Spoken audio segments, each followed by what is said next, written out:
Hello students, मैं प्रणय वर्मा स्वागत करता हूं आपका मैग्नेट ब्रेन्स हिंदी में। आज के इस वीडियो में हम लोग स्टार्ट करने जा रहे हैं 6.1। इसके पहले वीडियो में मैंने इसका एक इंट्रोडक्शन वीडियो बनाया था जिसको बिल्कुल भी मिस नहीं करिएगा, क्योंकि उसके अंदर मैंने सारे बेसिक कॉन्सेप्ट्स क्लियर किए थे। आज हम लोग स्टार्ट कर रहे हैं उसकी प्रश्नावली, तो बने ही रहिए मेरे साथ, देखते हैं इसके अंदर क्या है।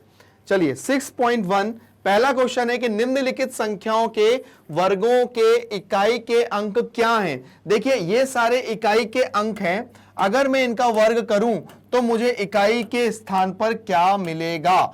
आई बात समझ में। जैसा कि आप लोग जानते हैं कि इकाई का अंक मतलब क्या होता है। जैसे मान के चलिए 25, जैसे मैं क्या किया मैंने 81 है, 81 को मैं स्क्वायर करूंगा तो मुझे इसको स्क्वायर करके नहीं दिखाना है, बस ये बताना है कि इसके इकाई के अंक पे क्या आएगा। तो इसके इकाई के अंक पे 1 आएगा। जैसे 25 है, 25 को मैं अगर 2 बार गुणा करूंगा तो उसके इकाई के अंक पे 5 ही आएगा, क्योंकि 25 है ना, पीछे 5 आ रहा है तो उसके इकाई के अंक पे भी 5 आएगा। अगर आप मेरे इंट्रोडक्शन वीडियो पे जाकर देखेंगे तो वहां पर सारी चीजें पूरी एक्सप्लेन की हुई हैं, ठीक है। तो यहां पर हम केवल बताएंगे कि किसके इकाई के अंक पे। जैसे पहला 81 के इकाई के अंक पे क्या आएगा, कि इकाई का अंक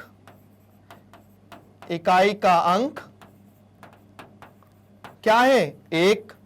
दूसरा 272 का इकाई का अंक क्या हो जाएगा भैया 2, तो 2 दूनी 4, इसका इकाई का अंक 4 हो जाएगा। तीसरे पे 799, तो नम्मा 81, नीचे पीछे 9 का 2 बार गुणा करता हूं तो नम्मा 81 होता है, तो क्या आएगा इकाई का अंक, इसका इकाई का अंक हो जाएगा 1, ठीक है। उसके बाद जो चौथा दिया हुआ है 3853, ठीक है, 3853, तो इसका इकाई का अंक जो आएगा वो क्या आएगा, इसका इकाई का अंक है 3 है, तो 3 तिया 9, इसका इकाई का अंक 9 आएगा। ऐसे ही हम लोग करेंगे पांचवे में क्या दिया हुआ है 1 2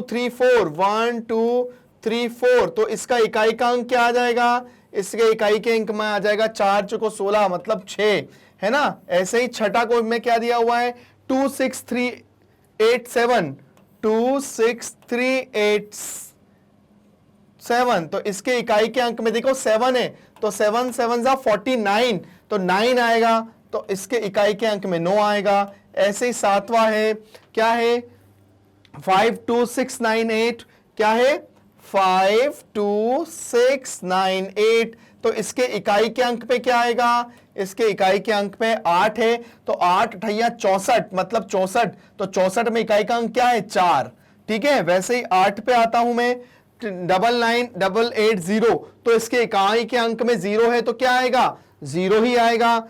99880 के इकाई के अंक पे क्या आएगा 0 ही आएगा। ऐसे ही आपका जो नाइन्थ है क्या दिया हुआ है 12796, इसके इकाई के अंक पे क्या आएगा 6 छंग 36, 36 का इकाई का अंक 6, तो आएगा 6। वैसे ही जो लास्ट पूछा है, क्या पूछा है 555, मतलब 55555, मतलब कितनी बार है 5 बार 5 है, 5 बार 5 है, 5 बार 5 में भी लिख देता हूं, तो 5 बार 5 में इकाई का अंक क्या आ रहा है, इकाई का अंक भी 5 आएगा, क्योंकि 5 25, तो 25 में इकाई का अंक क्या आता है 5। तो देखा हम लोगों ने कैसे हमारे क्वेश्चन को बताया। ये फिल इन द ब्लैंक्स में भी आ सकता है, ये सही गलत में भी आ सकता है, ये जोड़ियों में भी आ सकता है, या वन वर्ड में भी आ सकता है। तो बिल्कुल ध्यान रखो, बहुत इजी मार्क्स ला सकते हो आप 1 मार्क्स,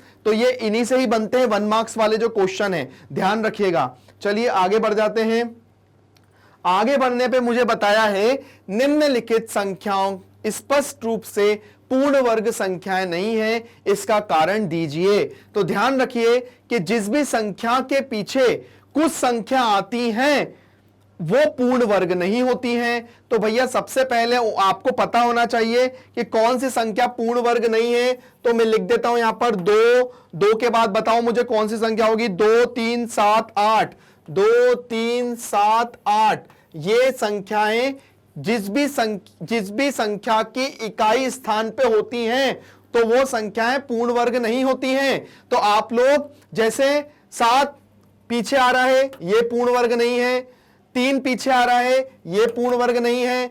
8 पीछे आ रहा है, ये पूर्ण वर्ग नहीं है। 2 पीछे आ रहा है, ये पूर्ण वर्ग नहीं है ना। देखो 0 का क्या है, अगर 0 अगर सम में होता है, सम मतलब 2 0, 4 0 या 6 0 ये होता है तो वो पूर्ण वर्ग होता है। लेकिन इसमें 3 0 है, ये भी पूर्ण वर्ग नहीं है। इसमें भी 2 आ रहा है, पूर्ण वर्ग नहीं है। ये भी पूर्ण वर्ग नहीं है, ये भी पूर्ण वर्ग नहीं है। हम लोग रीजन क्या लिखेंगे कि जैसे इसमें पहला वाला एक रीजन लिख के दिखा देता हूं, तो आप लोग उसी तरह से रीजन लिख देंगे। क्या लिखेंगे, पहला हल में 1057 पूर्ण वर्ग नहीं है। पूर्ण वर्ग नहीं है क्योंकि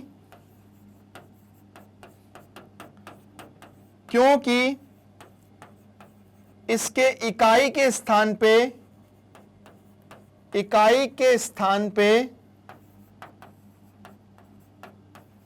7 है जो कि पूर्ण वर्ग संख्या नहीं है। ध्यान रख लो कि जिन संख्याओं की इकाई के स्थान पर अगर ये संख्या होती हैं वो पूर्ण वर्ग संख्या नहीं होती हैं। तो आप लोग एक एक करके इस रीजन के साथ अपना आंसर दे सकते हो जैसा मैंने दिया है। तो आप लोग अपने हिसाब से इनके आंसर को लिखिएगा और बताइएगा कि भैया ये पूर्ण वर्ग क्यों नहीं है। अब जैसे ये 3 है तो मैं यहां लिखूंगा 2 3 4 5 3।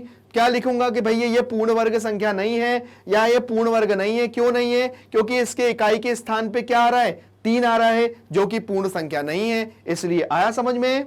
तो दिया अपने आंसर अपने तरीके से कुछ भी आंसर डाल सकते हैं। बस उसका ये रीजन आप लोग यही लिख सकते हो कि भैया ये संख्याएं पूर्ण संख्या नहीं है, इसलिए किसी भी संख्या को पूर्ण वर्ग नहीं बना सकती हैं। चलिए आगे देखते हैं, है ना। अगला वो क्या दिया हुआ है, निम्नलिखित संख्याओं में से किस संख्या का वर्ग विषम संख्या होगा। देखिए ये मैंने अपने पहले जो इंट्रोडक्शन वीडियो था इसके अंदर में ये पहले ही बता चुका हूं कि विषम संख्याओं का वर्ग विषम होता है और सम संख्याओं का सम क्या होता है, सम होता है। जैसे विषम संख्या क्या होती है, सबसे पहले मैं बताता हूं ये विषम संख्या क्या होती है। चलो पहले सम संख्या की बात करते हैं।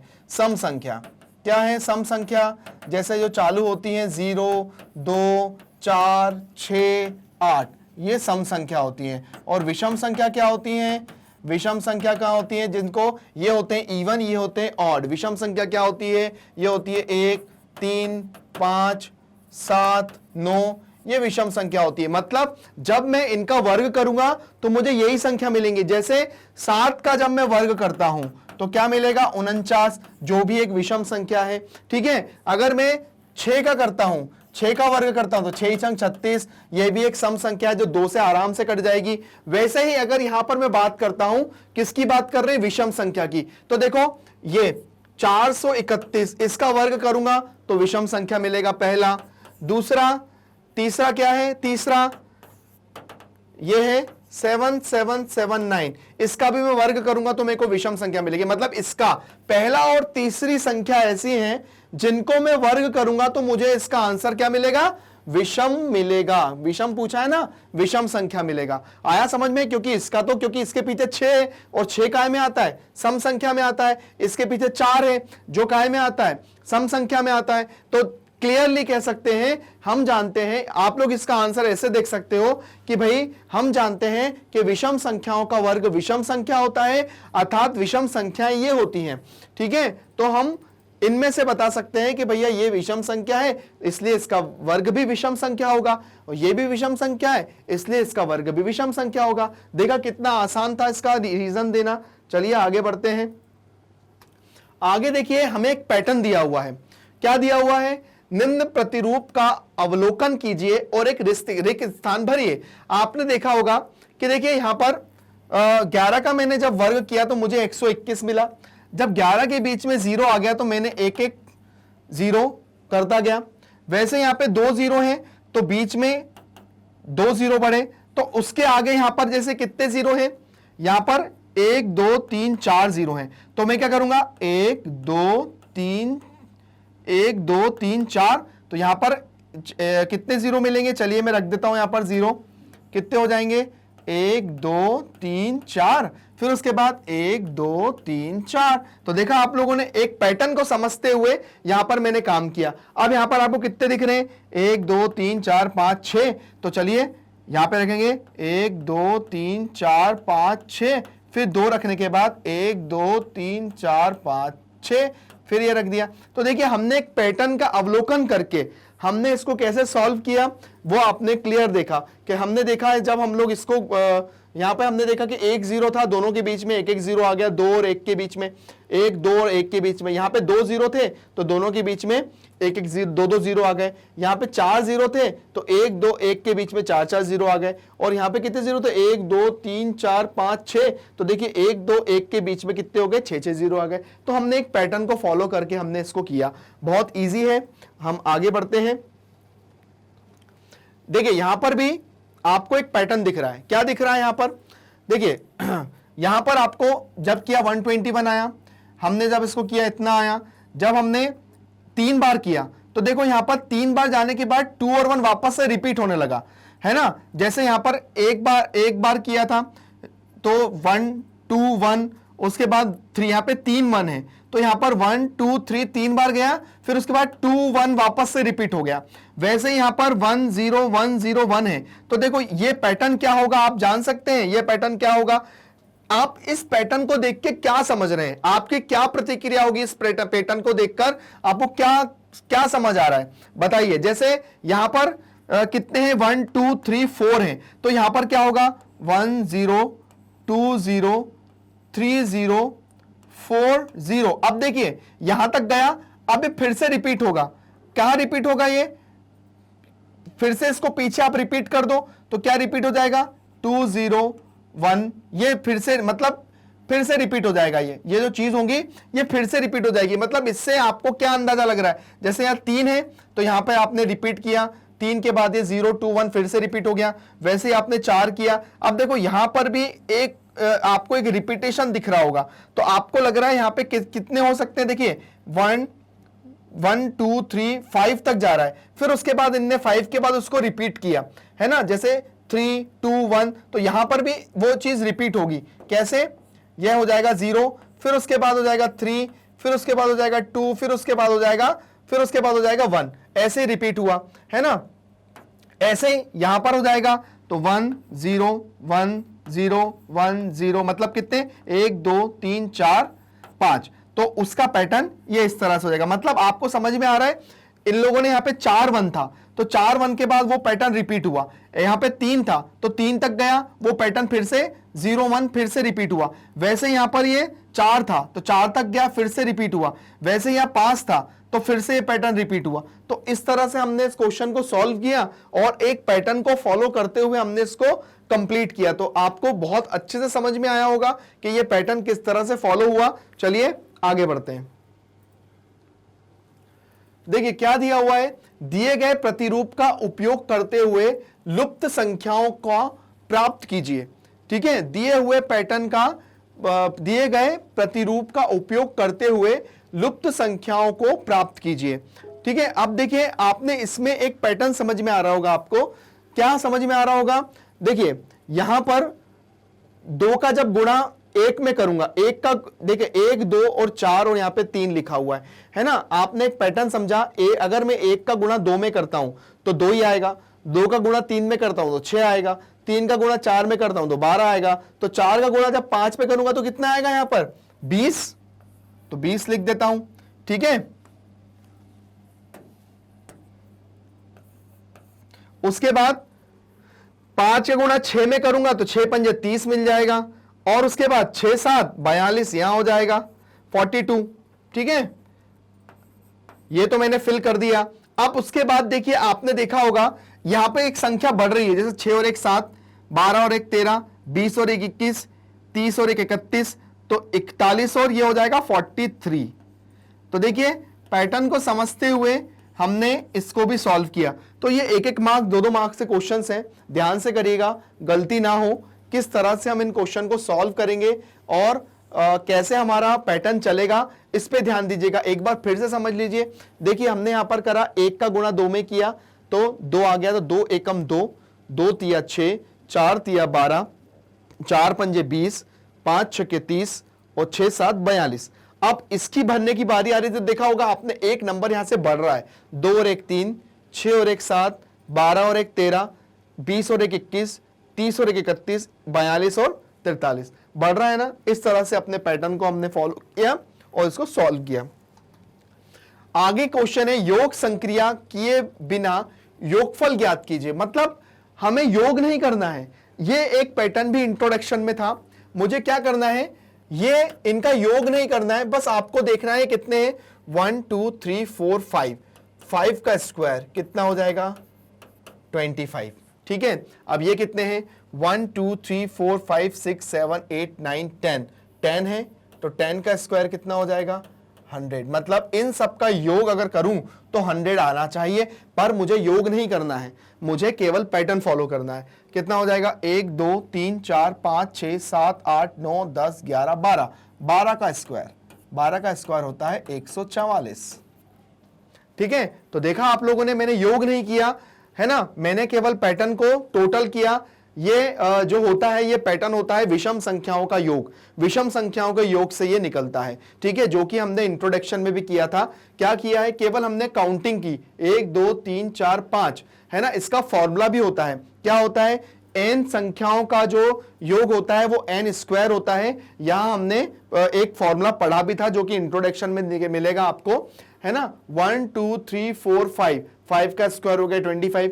यहां कितना था 1 2 3 4 5 6 7 8 9 10, 10 का स्क्वायर 100 हो गया। वैसे ही 1 2 3 4 5 6 7 8 9 10 11 12, 12 का स्क्वायर 144 हो गया। तो देखिए किस तरह से हमने बिना योग किए हुए, हमने बिना प्लस किए हुए हमने इनको कैसे सॉल्व किया। ये होता है योग संक्रिया किए बिना योगफल निकालना। ठीक है, आगे बढ़ते हैं।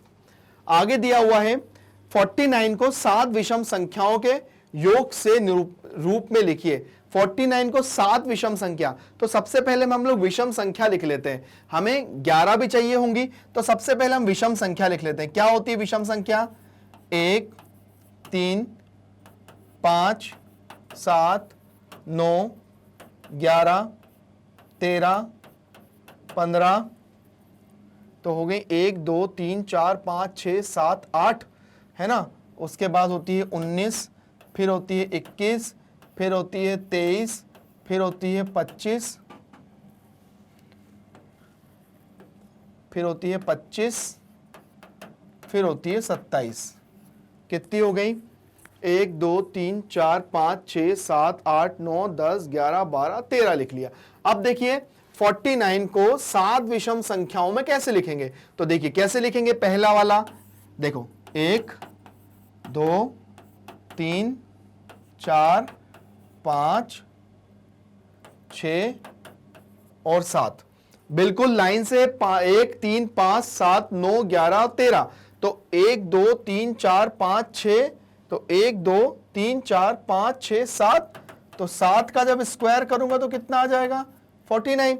और ऐसे क्या है 121 को 11, मतलब दूसरे वाले को क्या करना है मेरे को, 11 विषम संख्याओं, मतलब कितनी हो जाएंगी 1 3 5 7 9 11 13, 13 के बाद 15 19 21 23, कितने लिख देंगे 11, 1 2 3 4 5 6 7 8 9 10 11, तो 11 का स्क्वायर कितना होता है 121। तो देखा आप लोगों ने हमने किस तरह से लिखा, कैसे हमने सॉल्व किया, और जो जो पूछा था हमने केवल इंट्रोडक्शन किया। अगर हमने इंट्रोडक्शन समझा है तो हमें सारी चीजें बहुत अच्छे से समझ में आएगी, आपको भी बहुत अच्छे से समझ में आएगी। जो जो पूछा हमने आंसर दिया, बहुत आसान है करना, और आप लोग इसको बहुत आसानी से कर भी सकते हैं। आगे आता है निम्नलिखित संख्याओं के वर्ग के बीच में कितनी संख्याएं आएंगी। मतलब मुझे यह बताना है कि इसके और इसके वर्ग के बीच में, मतलब 12 के वर्ग और 13 के वर्ग के बीच में कितनी संख्या आएंगी, 25 के वर्ग और 26 के वर्ग के बीच में कितनी संख्या आएंगी, और 99 और 100 के वर्ग के बीच में कितनी संख्याएं आएंगी।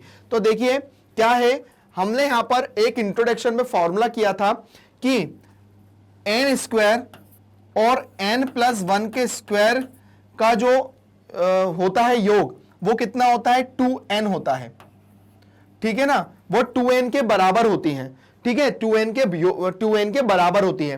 तो अब यहां पर अगर मैं 12 को n मान लूं, ठीक है, अगर मैं 12 को n मान लूं तो n बराबर 12 ये मान लूं, तो 12 + 1 कितना हो जाएगा, 13, ठीक है, 12 + 1 हो जाएगा 13। अब इसमें से जो छोटी संख्या है वो क्या है, 12 है, मतलब 2 × 12, तो 12 × 12 24।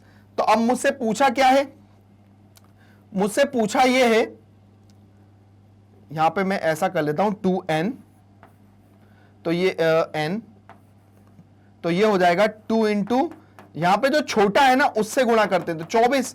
तो मैं यहां लिख सकता हूं कि 12 का स्क्वायर और 13 के स्क्वायर के बीच में कितनी संख्या आती है, 24 संख्या आती है। ऐसे ही ये पहला क्वेश्चन हो गया। ऐसे ही दूसरा क्वेश्चन में लिखता हूं कि 25, n बराबर में मान लूं 25, ठीक है, तो n+1 बराबर कितना हो जाएगा, 26। छोटी संख्या क्या है, 25, तो 2n से गुणा कर दो, है ना, तो 2n से, तो 2 × 25, तो 25 दूनी 50, 25 दूनी क्या होता है, 50। तो मैं लिख सकता हूं कि 25 और 26 के बीच में जो कितनी संख्या आती है, 50 संख्याएं आती हैं, ठीक है। ऐसे ही तीसरा कि 99, तो n बराबर क्या हो जाएगा, 99, तो n+1 बराबर 99 + 1 बराबर हो जाएगा 100। हमेशा छोटी संख्या से गुणा करते हैं, मतलब 2n से गुणा करेंगे तो कितना हो जाएगा, 2 × 99, तो 9 दूनी 9 एकम 9 दूनी 18, 18 की 8 हासिल का 1, 9 दूनी 18 और 1 19, 198। तो हम लोग कह सकते हैं कि 99 और 100 के बीच में के वर्ग के बीच में, वर्ग है, ठीक है, ये सबके वर्ग के बीच में, वर्ग के बीच में लिखना, ठीक है, वर्ग के बीच में कितनी संख्याएं आएंगी, 198। आया समझ में। तो देखा आप लोगों ने हमने किस तरह से अपने क्वेश्चनों को सॉल्व किया, और सॉल्व करने के बाद हमने देखा कि पहले तो हमने इंट्रोडक्शन देखा, और इंट्रोडक्शन के बाद हमने ये सारी चीजें समझी कि भाई क्या क्या फॉर्मूले लगेंगे, कैसे हम करेंगे, और क्या क्या पैटर्न का यूज करेंगे। तो हमने ये सारी चीजें देखी। इस तरह से हमने अपना 6.1 प्रश्नावली पूरी करी है, और अब इसके आगे आने वाले वीडियो में हम लोग 6.2 प्रश्नावली करेंगे। लेकिन आपको कहां बने रहना है, आपको बने रहना है मैग्नेट ब्रेन्स हिंदी के साथ, जिसको देखने के लिए आपको क्या करना पड़ेगा, जिसको देखने के लिए आपको सबसे पहले मैग्नेट ब्रेन्स को गूगल पेज पे डालना पड़ेगा। वहां आप जब ओपन करोगे तो CBSE state board Hindi medium click करेंगे तो आपके सामने एक विंडो ओपन होगा, जिसमें जब आप लोग वॉच नाउ पे क्लिक करेंगे, मतलब ये मैथ्स का विंडो ओपन होगा। जब आप लोग इस पे क्लिक करेंगे, वॉच नाउ पे क्लिक करेंगे, तो आपके सामने गणित के कक्षा 8वीं के हिंदी मीडियम के गणित में जो भी पाठ्यक्रम आपको पढ़ाए जा रहे हैं, वो सारे पाठ्यक्रम आपको यहाँ पे दिखेंगे। और जो भी अध्याय में आपको, प्रश्नावली में आपको कोई भी प्रॉब्लम हो, आप लोग उस वीडियो में जाकर अपने सारी प्रॉब्लम का सॉल्यूशन देख सकते हैं, वो भी बिल्कुल अपनी मातृभाषा हिंदी में। सारे वीडियो आपको इस तरह से एक अच्छे एक्सप्लेनेशन के साथ देखने को मिलेंगे। बट आपको बने का रहना है मैग्नेट ब्रेन्स हिंदी, जो देता है 6 से लेकर 12 तक का एजुकेशन, वो भी बिल्कुल फ्री में। आपके जितने भी छोटे बड़े भाई बहन हो, आपके फ्रेंड्स हो, आप उनको हमारे चैनल के बारे में बताइए, हमारे चैनल को लाइक और सब्सक्राइब करिए। Thank you.